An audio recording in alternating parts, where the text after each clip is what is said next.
যে তুমি কিতাব পড়াও, তার মধ্যে যদি আক্ষরিক জ্ঞান না থাকে, তার মধ্যে যদি ওই কি বলছে কিতাবই যদি জ্ঞান না থাকে, সে কিতাবের শিক্ষা দিতে পারবেন না। আল্লাহ তাআলা বলছেন আমার রাসূল দুনিয়ার মধ্যে এসে মানুষকে কিতাবের শিক্ষা দিবেন। আচ্ছা বলেন তো, আমার নবী যে যেই কিতাবের শিক্ষা দিলেন সেই কিতাবটা কি বাল্য পাঠ? না বলুন না ভাই, বাল্য পাঠ, শিশু শিক্ষা কি? ঋগ্বেদ, সামবেদ, ইয়াজুর্বেদ? না না না না, আমার নবী, আপনার নবী, দয়ার নবী, মায়া নবী আপনাকে যেই কিতাবের শিক্ষা দিয়েছেন সেই কিতাবের নাম হলো কোরআন শরীফ। জোরে বলে সুবহানাল্লাহ। কোন কিতাব ভাই? কোরআন শরীফ। কোরআন শরীফে আছে কি?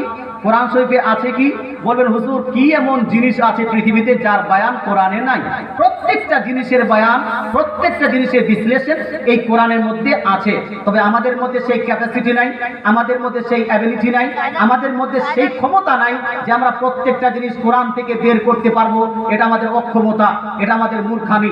আমাদের মধ্যে যতটা যার জ্ঞান বেশি ততটা ও কোরআন থেকে বের করতে পারবে। বিশ্বের মধ্যে যতগুলো মানবের আগমন হয়েছে, কিয়ামত পর্যন্ত যত মানুষ আসবে, এর মধ্যে সর্বশ্রেষ্ঠ শিক্ষক হলেন কোরআনের কে? আমার নবী। ধরে বলেন সুবহানাল্লাহ।